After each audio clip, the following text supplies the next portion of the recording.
Cindy is here. What's up, everybody? Welcome to Playing the Field, your favorite Bachelor podcast. I'm your host, Ryan Field, the sports anchor here at WABC in New York City. Joined now, as always, by our two favorites, Jen Matarese, our Bachelor insider from here at WABC in New York City, and from our sister station, KABC in Los Angeles, our Bachelor expert, Gina Sirico. Ladies, welcome. Without further ado, let's get right to the guest of honor. Cindy Cullers is here from Mel's season of the Golden Bachelor. We are so thrilled to have her with us today on Playing the Field. Cindy, how the heck are you? Oh my goodness. I have, pardon me. I already had you choked up. I'm all choked up by that introduction. How fine. It's my honor to be in your presence. I watch your podcast and listen to you, and I love your insight. I think you try to get to the meat of what it's like to be a golden and to kind of go through this journey. So it's my privilege to be here today. Thank you for inviting me. I'm going to pretend you were talking about just me, not Jen and Gina, so we can go ahead and say we thank you for those kind words. But it's our privilege that you were here with us on the podcast today. And let's just get right to it. When you look back at your journey with Mel, is there anything that you would have done differently? I really don't think so. I think that I couldn't have gotten to the end. And the situation of walking off the dock without going through every step before then, I have recently thought, well, would you have felt comfortable yielding your position in the exotic trip to Debbie? You know, would you have left earlier? But I didn't know what I discovered on the island before then. So I don't know. I don't think there's anything that I would have done differently. My heart was wide open. I believe in this process. I think love is possible. I think if forever is possible, I still do. And I think that I feel that I couldn't have made that decision before Mel revealed to me that he was not in a position to become engaged. Did you feel at all like when Mel was explaining himself after the final rose, even in that situation when you were breaking up, like you had a feeling he wasn't in it anymore at that point, right? Like you had a feeling that he wasn't willing to give you what you needed to proceed. He couldn't get there. But he was almost saying, like, if you only go through the process, did it feel like if you went through the process, the outcome would have been the same? Like, why is he forcing this exactly? Exactly. I mean, and I've said it before, that there are people who just want to spend time with us, right? Why wouldn't they? I mean, I live a great life. I'm fun. I do a lot of things. But I'm looking for a commitment, and I don't put my life on hold for this show to be so vulnerable in such a public way for, a participation trophy at the end of this experience. So, I think we were just aligned differently, and, there were more things to discover in the relationship for sure. I wasn't needing to put my wedding dress on at the end of the week. To be honest, I think that I would have been probably okay not having a proposal, but what I was not okay with, I'm ready for this. This might be what we talk about tomorrow even. I wasn't okay that he wasn't thinking about his future, right? Not just mine, not just Peg's, but what his life would be different and how it would be different. And if he had been, I think he would have approached it a little bit more seriously, and I would have caught on and maybe taken it through the fantasy suites and seen where it went. I'm going to take it back just a step beyond the overnight and go to hometowns, because that conversation when you guys were on, I think, your roof deck, it felt like you were trying to get answers and you were kind of getting shut down. Did you feel like that was the beginning of like something isn't quite right here? Well, there's two things going on, and you are so astute to kind of hone in on that roof deck. So what had happened earlier in the day when he met my kids, my 3 kids and my 2 son-in-laws, they're protective of me, but they really do want me to find love. I'm 7 years divorced, and there was a time that my kids, and I'm sure a lot of people can relate to this, nobody was going to be good enough. We're beyond that. They really are giving Mel a chance. And whatever happened in their conversation, when they hugged me goodbye, we didn't have much time together after they spoke with him. They all said, Mom, we trust you. We trust you to make a good decision, but use your discernment. And they used a very specific word. And I thought it was interesting that the three of them specifically said, use your discernment. So in our family, discernment is different than judgment. There's no value statement. They're not saying Mel is good, Mel is bad. What discernment meant to our family is he good for you? So I knew something must have transpired in his conversation with the kids where they felt like this guy just isn't going to cut it for someone like my mom. Not that he is good, not that he is bad, but he may not be a fit. So part of my questioning of Mel was trying to get to, so what'd you think of my kids? And he's like, great, they're perfect, they're polished, whatever he said. And I couldn't get from him what they couldn't tell me. So I was kind of stuck there. And then I thought, well, maybe I'll come at it from a different viewpoint and try to pressure him about like, where are you with me? And I felt very strong early on in my relationship with Mel. We had some physical chemistry that was so fun. Can we just go back to rolling in the surf? The photo shoot, yes. Yeah, it was incredible, but I need more. Like I'm not single focused as a woman, and I don't look at that single focus in a relationship. I need more, and I need it all. I want it all. I'm from Texas. I want the whole enchilada. And on the roof deck, I was trying to figure out what was going on with my kids, and if he wouldn't tell me what happened in their conversation, maybe he could start sharing with me where he was with me. You mentioned that part about your children. You also mentioned how Mel felt like he didn't know how his life would be different and he hadn't thought about that next step. He had mentioned so often about how he was playing things close to the vest in terms of processing his feelings.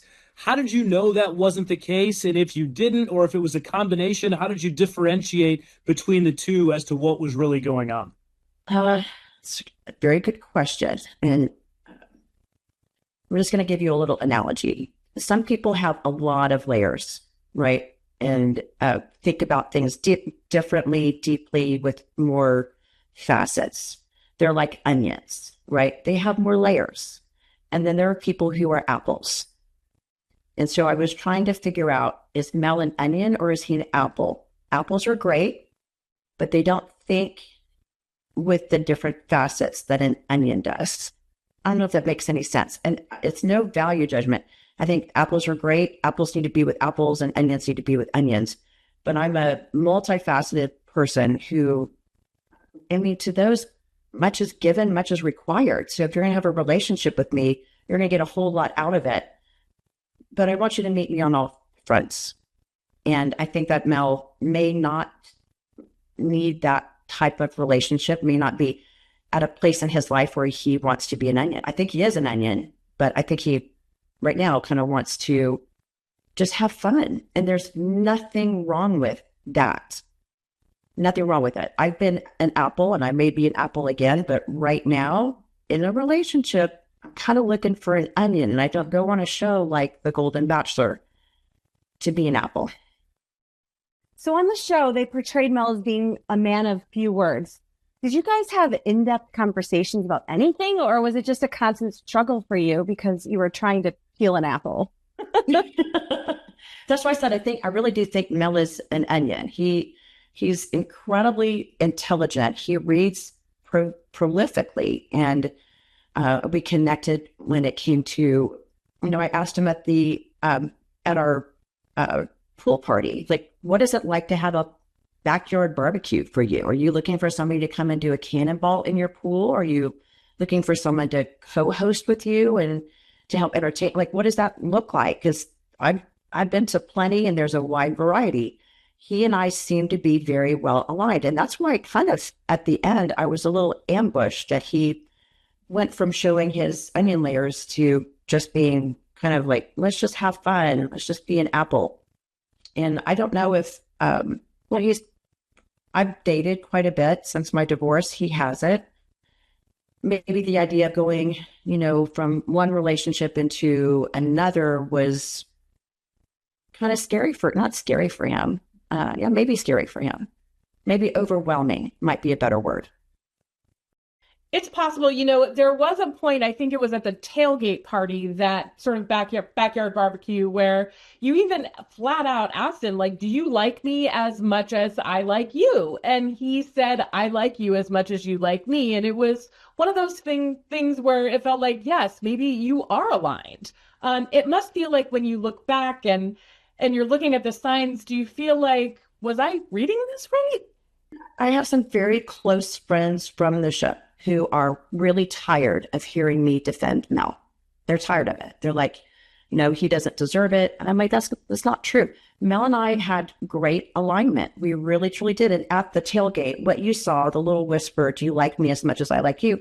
That came after about a 30-minute conversation about how odd it was for he and I both to be at a tailgate, because the other women were like, of course it's a tailgate. He's a football player. I'm like, as a cheerleader and as a football player, we never went to tailgates. We were growing up.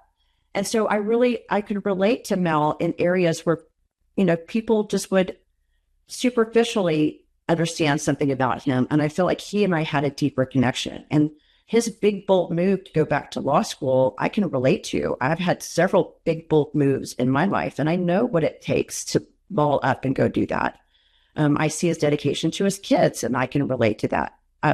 From that moment until the moment where he said, I'm not going to be engaged at the end of this, that's why I kind of feel ambushed, because it came, to a screeching halt. And, right now I think he and Peg are super happy, and I don't want them to rethink it. And, it might be hard for Peg to go back and rewatch the episodes with me and to see his connection with me, but I can't, nobody will say that it wasn't real between Mel and I.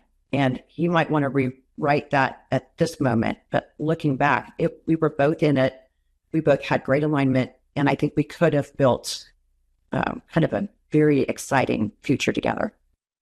But I guess that begs the question, Cindy, did it have to be an engagement? Could it have been like, hey, I love you. Let's see where this goes. I can maybe propose to you after we date for a while, to steal a high school term. Let's be boyfriend, girlfriend, and kind of figure things out. And hopefully this does end in an engagement. Yes. And like I alluded to a little bit earlier, it was the fact that he hadn't even thought about the future. So I'm not going to be a casual girlfriend. I'm not going to be a participation trophy. You need to be like, I'm not there yet. This is where we're aligned. Okay. And in our family, I've got 3 daughters, and we have lots of boys sniffing around over the years. Right. And so as a family, my ex-husband and I would name everybody Jackson. So they come around and be like, Ryan walks in the door and I'm like, hey, Jackson. Like, my name's Ryan, ma'am, Mrs. Cullers. I'm like, okay, Jackson. We didn't actually use their name until the boys came to us and asked permission to date our girls. And the first time it happened, it couldn't have happened more brilliantly. The boy comes in and he says, here are the 23 reasons why I like your daughter. And here's a moment that I remember thinking, she's not just a friend. I have different feelings for her. Here's my driving record. Here's how I feel about my faith. Here's how I feel about my family. Here's how I spend my time. And from that moment on, men are capable of that. Mel is capable of that. Nobody was requiring that of him. And I think he just took the path of least resistance. And I think he's capable of it. It may not be what he wants right now, but he's definitely capable of it. And I didn't need to have the promise ring or the engagement. That wasn't it. I want a man who's intentional and can share with me why I would fit in his life. So basically, someone that's going to step up and take the lead a little bit and show you why they want to be with you. Right. Yeah. Right. And by the way, I can do it. Women can rule the world. I could have led that conversation with them. And I think you heard me say I would have long-term leased my place, moved to California. Not that that was the plan that I needed him to agree to, but this is kind of the granularity for which I've been thinking. And okay, here's another good one.